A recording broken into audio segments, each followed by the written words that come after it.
Bonjour, bienvenue à cette série sur l'intimité divine. Je suis Viviane Castillo, je suis pasteur à Le Chemin à Maniwaki, à côté de mon mari, pasteur Michel, qui lui est le lead pasteur. Et on va continuer notre série. On est rendu à la partie 5 et avant de faire ça, on va prier. Merci Seigneur Tout-Puissant pour ton amour, pour ta grâce, pour ta paix. Merci Seigneur pour Jésus qui a permis qu'on puisse avoir une intimité divine avec toi. Viens nous rencontrer dans ce moment où on parle avec toi. Viens parler à notre cœur. Je prie au nom de Jésus. Amen. Alors, la semaine dernière, on a parlé de l'indice d'intimité numéro 4, qui était de ressentir ce que l'autre ressent. Hein? J'ai terminé avec le fait que Dieu nous aime énormément, puis c'est ce qu'il ressent pour nous. Puis je veux parler aujourd'hui de ça, de l'amour de Dieu. Je vais aller encore plus profond. Mais avant, je vais simplement faire un résumé des autres indices d'intimité. Le premier, c'était quand on est en intimité, bien, on veut se rapprocher de l'autre, puis on veut que l'autre se rapproche de nous. Hein, on veut être connecté. Un autre indice, c'était, on laisse, quand on est en intimité avec un autre, on laisse de côté nos désirs parfois, puis on sacrifie pour l'autre, hein, puis c'est mutuel, c'est des deux côtés. Un autre indice d'intimité, c'est connaître ce que l'autre pense, qu'on n'a même pas besoin de parler, puis on sait ce que l'autre veut dire, mais on veut parler, on veut communiquer, on veut échanger en intimité. Hein? Et comme on vient de dire la semaine dernière, c'est de ressentir ce que l'autre ressent. Cette semaine, je veux parler que lorsqu'on expérimente l'intimité avec l'autre, on aime. Hein? On est passionnément en amour. Comme on l'a lu la semaine dernière, Jean 3,16, Dieu nous démontre le grand amour qu'il a envers nous en ayant donné son Fils pour que tous ceux qui croient en lui ne périssent pas, mais aient la vie éternelle. Aujourd'hui, je veux lire Sophonie 3. C'est un petit livre dans la Bible qu'on ne lit pas souvent, mais qui est vraiment profond, particulièrement Sophonie 3, 17. Mais ici encore, cette semaine, je vais vous lire la Bible amplifiée. L'amplifié est en anglais, je l'ai traduit en français parce que je trouve que Sophonie 3, 17 amplifié démontre encore plus la profondeur de l'amour de Dieu pour nous. Alors voici, ça va comme suit. Le Seigneur ton Dieu est au milieu de toi, un sauveur puissant qui sauve. Il se réjouira de vous avec joie. Il se reposera dans un silence de satisfaction et dans son amour, il sera silencieux et ne mentionnera pas les péchés passés. Il ne s'en souviendra même pas. Il jubilera de triomphe sur toi par des chants. Watatao! Écoutez, dans ma Bible, ça dit qu'il y aura des transports d'allégresse. 3,17, là, dans la Louis II, ça dit « L'Éternel, ton Dieu, est au milieu de toi comme un héros qui sauve. Il fera de toi sa plus grande joie. Il gardera le silence dans son amour. Alors pour toi, des transports d'allégresse. » Qu'est-ce que c'est que ça mange en hiver? Des transports d'allégresse. Écoutez, ça veut dire d'être dans une joie extrême ou un sentiment d'admiration profonde ou être porté par une émotion violente. Wow! Une euphorie, une jubilation, un enthousiasme. C'est quelque chose, ça, là. L'indice numéro 5 de l'intimité avec Dieu, c'est ce qu'un amoureux ressent lorsqu'il est amoureux. Hein? Moi, je suis dans un beau mariage sain et serein depuis plus de 31 ans. En fait, en novembre, en ce moment, on célèbre 32 ans qu'on se connaît. Ça fait 32 ans qu'on se connaît. Et au mois de mars l'année prochaine, ça va faire 32 ans qu'on est mariés à l'enregistrement de cet enseignement. C'est sûr qu'en 31 ans de mariage, on a eu des hauts et des bas. Puis, comme je vous le racontais la semaine passée, hein, quand mon mari est venu dans mon visage pour me dire « Là, chérie, tu vas aller prendre une marche, tu vas aller respirer par le nez, puis tu vas aller te calmer », il n'était pas dans les transports d'euphorie, d'allégresse pour moi à ce moment-là. Puis moi non plus, là, j'étais tellement dans ma bulle de panique que j'étais pas en transport d'allégresse pour mon mari, là. J'étais en panique. Bon. Alors, c'est sûr que il y a des moments où on est plus dans des sentiments d'amour profond qu'il y a d'autres moments. On comprend ça. Puis, écoutez, si vous ne comprenez pas de quoi est-ce que je parle quand je parle de la semaine passée, allez écouter les enseignements précédents, vous allez tout comprendre. Mais comme je le disais, après plus de 31 ans de vie intime avec mon mari, je peux dire qu'on a encore aujourd'hui, l'un pour l'autre, des transports d'allégresse. Oui, on a encore l'un pour l'autre, on vit encore l'un pour l'autre des moments d'admiration profonde, des moments de joie extrême, des moments d'euphorie, de jubilation et d'enthousiasme. Après 31 ans de mariage, on en vit encore de ça. Parce que on a une relation équilibrée, c'est pas tout le temps, toujours d'une façon, ou c'est pas, ça n'existe pas là, des couples qui sont toujours dans une façon, mais malheureusement, il y a beaucoup de couples qui sont trop souvent dans une façon négative. Et là, on va partir à l'aventure dans des versets bibliques. Attachez votre tuque. Bloquez votre ceinture, on va aller dans des versets bibliques. Dans une relation d'amour équilibrée, on a toutes sortes d'émotions. C'est ça, aimer. Quand là, qu'on devient indifférent, quand on est désintéressé, en bon québécois, quand on s'en fout, on n'a aucun intérêt, désintéressé. C'est plus l'amour, là.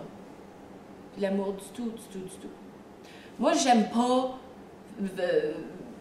jouer dans les fleurs, là. Je trouve ça beau à regarder, là, mais j'ai aucun intérêt pour m'occuper de sarcler des fleurs puis de faire des fleurs. J'ai aucun intérêt pour ça. J'ai aucun amour pour ça. J'apprécie les fleurs, c'est beau, mais j'ai aucun amour pour ça. Et ça, c'est une chose, là. On a tous des choses qu'on n'a aucun intérêt, aucun amour, aucun désir pour ça. Mais quand que ça vient à une relation avec quelqu'un comme Dieu, ou notre époux, ou notre épouse, nos enfants, c'est grave et c'est sérieux d'être désintéressé, d'être indifférent. Parce que là, tout d'un coup, c'est parce qu'on n'aime plus. Alors, voici, encore une fois, ce n'est pas en ordre d'importance. Je vais vous donner des versets bibliques de certaines émotions. Et il n'y a pas d'ordre, c'est juste que c'est là et c'est comme ça. La première émotion, on va la lire dans Hébreux 12, 6 et 7 et Proverbes 3, 12. Lisons Hébreux 12. Hébreux 12. Versets 6 et 7. Vous êtes bien assis, votre tuque est bien attaché, solide, votre ceinture aussi. En anglais, on dit « buckle your seatbelt ». Première émotion, Hébreux 12, 6 et 7. « Car le Seigneur châtie celui qu'il aime et il frappe de la verge tous ceux qu'il connaît pour ses fils. Supportez le châtiment, c'est comme des fils que Dieu vous traite.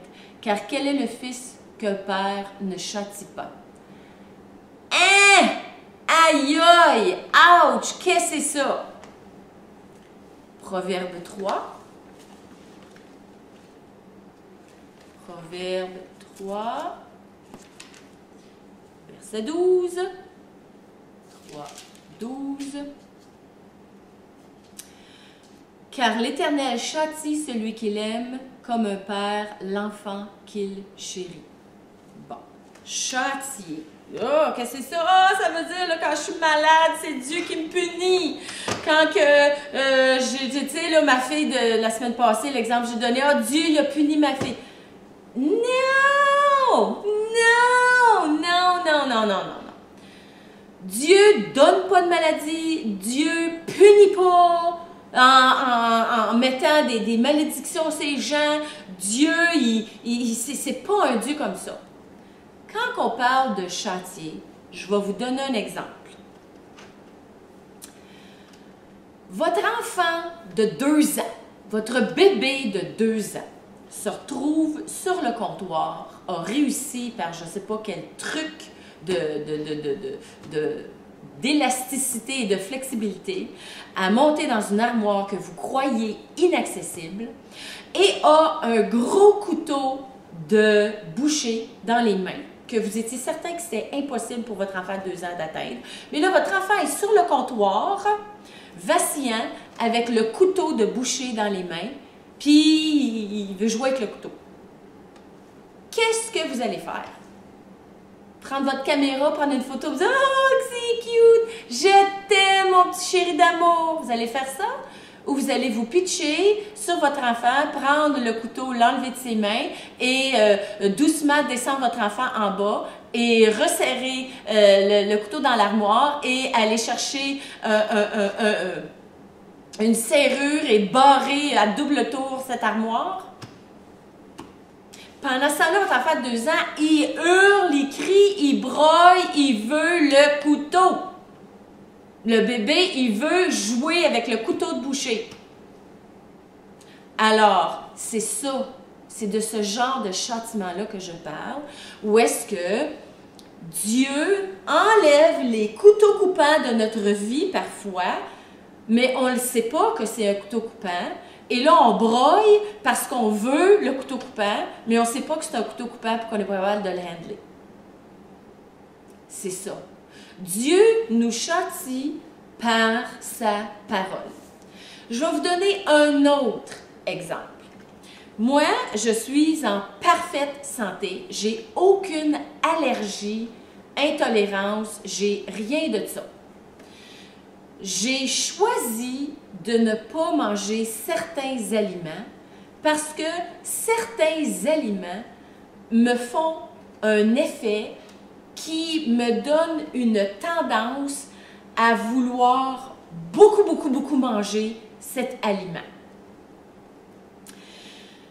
Je trouve ça plate parce que je vis avec ma mère et mon mari et eux, ils peuvent manger de certains de ces aliments-là et en mangent, puis ils sont indifférents à ces aliments-là. Mais moi, Dieu m'a parlé et il m'a demandé d'éliminer ces aliments-là de ma vie parce que ces quelques aliments-là sont une pierre d'achoppement pour moi. Ma prière, c'est que je devienne complètement indifférente à ces quelques aliments-là, que je m'en fous bien raide, que je n'ai aucun intérêt pour ces aliments-là, au point où je ne veuille même pas en manger. Pareil comme manger du poisson cru, c'est du sushi, là. Ben, c'est ça. Pour moi, ces quelques aliments-là, à cause qu'ils peuvent être une pierre d'achoppement, pour moi, Dieu me demande de les enlever de ma vie. Alors, le châtiment que Dieu me demande, c'est pas avec un bat de baseball puis qu'il ne m'assomme pas sa tête. Tu mangeras plus ça, tu mangeras plus ça. C'est pas ça, là. Pas ça. Non, Dieu, il m'invite. Parce que c'est pas un péché de manger un aliment ou un autre. Il n'y a aucun aliment, il n'y a pas de démon de chocolat, il n'y a pas de démon de Pepsi, puis il n'y a pas de démon de patates frites. OK? Oubliez ça, là, ça n'existe pas. Mais la patate frite, c'est-tu elle qui vous tient? Le chocolat, est-ce que c'est le chocolat qui vous contrôle? C'est ça. C'est ça, le châtiment de Dieu, c'est Viviane, et aliment X, aliment Y, ça te contrôle. Alors, Viviane, je veux que tu enlèves ce contrôle-là de ta vie. C'est ça, le châtiment de Dieu. J'aime beaucoup avoir chaud et l'été. Je tripe sur avoir chaud et être à l'été. Il ne fait jamais trop chaud l'été. Pour moi, là, quand il fait chaud, je suis heureuse. Et bon, j'apprécie l'hiver, j'apprends à apprécier l'hiver, mais j'aime pas du tout avoir froid. Je déteste avoir froid. Personnellement, dans ma chair humaine, je vivrais dans le sud 6 mois par année, puis je viendrais vivre au Canada au printemps, été, automne. Puis quelque temps à l'automne, je m'en irais, puis quelque temps au printemps, je reviendrais. Bon. Le châtiment de Dieu, c'est pas de me punir à me faire vivre dans la neige puis dans le fret. Non. C'est que Dieu m'invite. Veux-tu me servir où j'ai besoin de toi? Où j'ai besoin de ta personnalité, de ton caractère, de tes dons, de tes talents, de ta culture, de ton style, de ta mentalité. J'ai besoin de ça. J'ai besoin à Maniwaki. Viviane, veux-tu m'obéir? Veux-tu venir où je t'appelle par amour pour moi? Et par amour pour moi, pour le Seigneur, et non pas justement par pas amour pour moi, je choisis le châtiment de la réalité que, je peux utiliser le mot châtiment, je trouve que ça ne fit pas trop, là, mais la réalité que où Dieu m'a besoin, c'est où est-ce qu'il fait fret l'hiver. Il ne fait pas froid à Maniwaki, il fait fret. Ça, c'est mon opinion personnelle. Mais Dieu permet qu'il pourvoie pour des bottes d'hiver très chaudes, il pourvoit pour des manteaux d'hiver chauds, tuque, foulard, mitaine, pantalon de skidoo. Je suis très équipée, je n'ai pas à avoir froid et je n'ai vraiment jamais froid puisque Dieu me pourvoit pour me garder au chaud, malgré qu'il fait froid dehors. Vous comprenez? C'est ça, là. Le châtiment de Dieu, c'est plus dans le sens de faire taire notre chair. Dire à notre chair, c'est pas toi qui es le boss, c'est Dieu qui est le boss de ma vie. Aimer, c'est réprimander. Pareil que les parents qui laissent faire leurs enfants n'importe quoi, ils les aiment pas. C'est pas de l'amour, ça. Ça, c'est de la paresse parentale. Aimer son enfant, ça veut dire faire ce qu'on n'aime pas des fois, nous, puis discipliner. Non, ce soir, il n'y aura pas de dessert. Puis non, ce soir, tu n'écoutes pas la télévision. Puis non, tu ne sors pas. Ou, ben non, ce jouet-là, on va le serrer pour cette semaine. Il n'y aura pas ce jouet-là, tu ne joues pas avec cette semaine. Des choses comme ça. Oui, là, je t'aurais gardé une demi-heure de plus debout, mais là, tu vas aller te coucher une demi-heure plus de bonne heure. Etc., etc. C'est ça. Châtier notre enfant, le réprimander, c'est lui enseigner qu'il y a des conséquences à certaines actions. C'est ça. Deuxièmement, on va aller dans Jean 11, 35. Jean 11, 35. Jean 11, 35. Vous avez ça? Jean 11, 35. Parfait. Puis après ça, on va aller dans Luc 19. Luc 19, verset 41. OK. Alors, bon, Jean 11, 35, le plus court verset de la Bible. Jésus pleura. Luc 19, 41. 19, 41. Comme il s'approchait de la ville, Jésus, en la voyant, pleura sur elle. Qu'est-ce que ça veut dire, ça? Bien, un autre signe d'amour, qu'on ressent l'amour dans l'intimité divine, c'est qu'on est attristé. Quand on aime, on peut être attristé.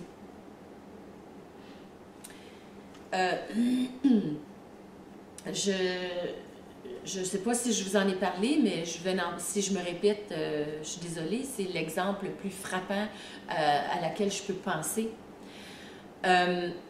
Ma fille, qui a 30 ans, qui va avoir 31 ans, a eu un anévrisme au cerveau en juin cette année. À l'enregistrement de ce message, on est au mois de novembre 2022, et en juin 2022, ma fille a fait un anévrisme au cerveau. Écoutez, à 30 ans, là, elle était un phénomène médical, là, ça n'existe pas, là, il n'y en a pas. C'est très, très, très, très, très rare. Écoutez, c'est sûr que pour une fraction de seconde, j'ai été attristée. J'ai pas eu un seul soupçon d'ombre d'inquiétude. Pas eu aucune inquiétude. Mais j'ai eu un moment où j'étais attristée de savoir qu'elle a vécu, surtout quand elle me racontait tout ce qui s'est passé dans son corps, les symptômes qu'elle a eus et tout. J'ai eu un moment de tristesse sur cette situation. J'ai pas eu une seule seconde d'inquiétude et malheureusement, dans notre société, on associe l'inquiétude avec l'amour. Et en fait, j'ai même quelqu'un qui m'a dit, elle m'a dit bon, d'où tu devais être inquiète, tu dois être inquiète. Puis j'ai dit non, j'ai aucune inquiétude. Sa réaction, ça a été, ben, t'es sans cœur. Et puis c'est pas méchant, là, c'est juste dit de même. On associe la peur et l'inquiétude avec aimer. Et ce n'est pas du tout ça. Aimer, c'est pas d'avoir peur pour quelqu'un qu'on aime, c'est pas d'être inquiet pour quelqu'un qu'on aime. Mais on peut être triste pour quelqu'un. Sans nommer personne, une dame qui a perdu son fils a entendu un de ses amis qui a perdu son fils. Et j'ai vu la dame parler, donner les sympathies à l'homme qui avait perdu son fils, et j'ai vu ses yeux pleins d'eau.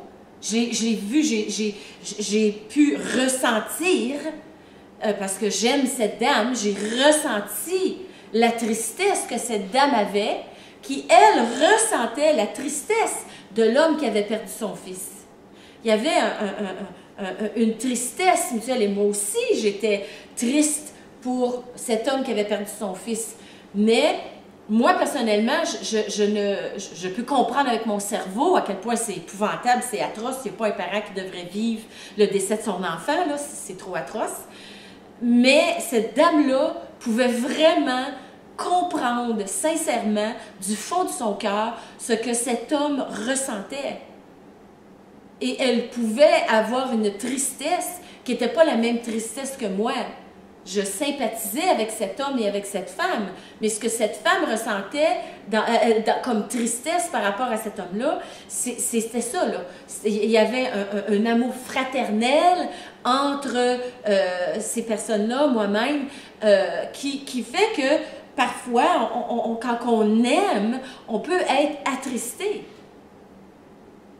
Jésus, il a été attristé. Alors, il n'y a rien de mal à être attristé. Mais c'est important qu'on n'embarque pas dans la peur puis l'inquiétude. Ça, c'est deux autres choses très différentes. Vous savez, aimer, c'est pas toujours de la joie, là. C'est pas toujours de l'euphorie. C'est d'autres émotions. Je viens de nommer que, bon, quand on aime, on réprimande. Quand on aime, on peut être attristé. Quand on aime aussi, on peut avoir une autre action. Réprimander, c'est une action, mais qui reflète l'amour d'aimer. Être attristé, ça reflète l'amour d'aimer. Et là, la prochaine chose, vous avez bien toujours votre ceinture attachée, votre tuque est toujours bien mis, là. Parce que si vous ne faites pas ça, vous n'aimez pas. Et c'est Dieu que vous n'aimez pas si vous ne faites pas ça. Psaume 86, 5. Psaume 86, 5. Et après ça, on va lire Colossiens. Alors, allons dans Colossiens 3, 13. Colossiens 3, 13. OK. Donc, lisons Colossiens. On est dans Colossiens, même pas. Il y a Luc 23, 33, 34 aussi. On a un troisième. Luc. Allons dans Luc. Gardez vos doigts, là, on va tous lire ça un après l'autre. Luc 23, 33, 34. OK, vous êtes prêts? On y va avec le psaume. Psaume 86, 5. Car tu es bon, Seigneur, tu pardonnes, tu es plein d'amour pour tous ceux qui t'invoquent. Luc 23, 33, 34. Lorsqu'ils furent arrivés au lieu appelé Crâne et le crucifièrent là, ainsi que les deux malfaiteurs, l'un à droite, l'autre à gauche, Jésus dit, « Père, pardonne-leur, ils ne savent ce qu'ils font. » Colossiens 3, 13. « Supportez-vous les uns les autres, et si l'un a sujet de se plaindre de l'autre, pardonnez-vous réciproquement, comme Christ vous a pardonné, pardonnez-vous aussi. » Pardonnez-vous. Quand on aime, on pardonne. Écoutez, pardonner, ce n'est pas de dire que ce que la personne a fait, c'est correct, c'est beau, c'est bon, c'est tout correct. Non. Je m'excuse, là, puis je m'excuse pas pantoute, mais un viol, c'est inacceptable, c'est criminel. De l'abus, du bullying, du taxage, c'est inacceptable.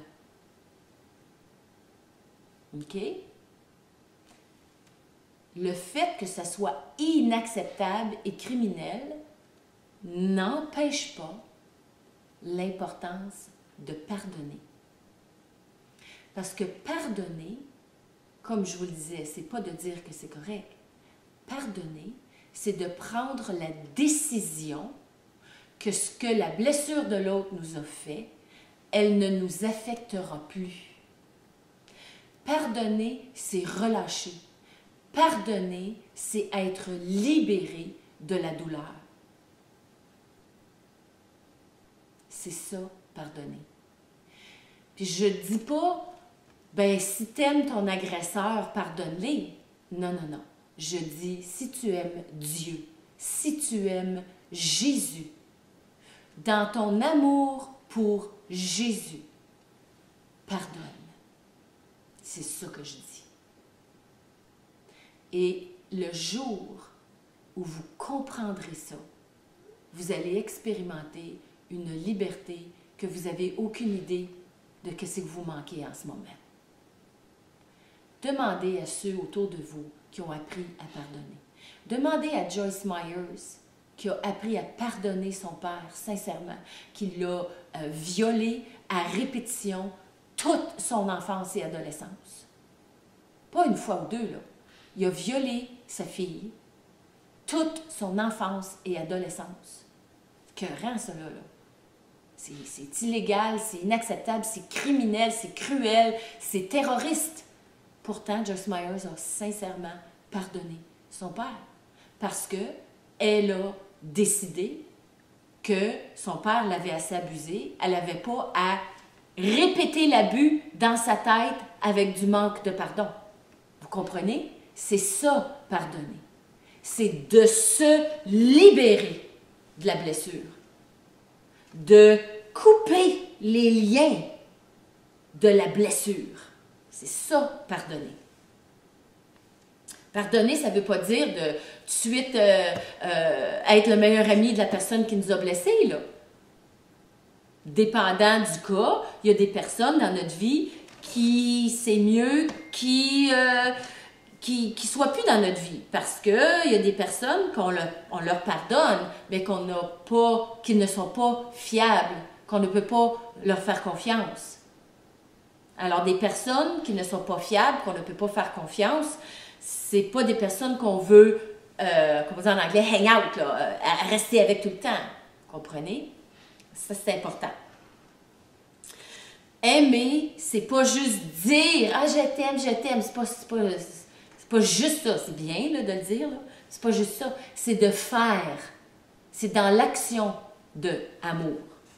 Puis je parle pas ici de sexualité. Ici, faire l'amour, c'est agir dans l'amour de Dieu. C'est de dire des paroles qui reflètent l'amour, mais c'est de faire des gestes qui reflètent l'amour. C'est d'avoir nos pensées qui reflètent l'amour. L'amour de Dieu qui se rend jusqu'à mourir pour l'autre. On va aller dans Jean 15. On retourne dans Jean 15. Verset 13. Jean 15, verset 13. Il n'y a pas de plus grand amour que de donner sa vie pour ses amis.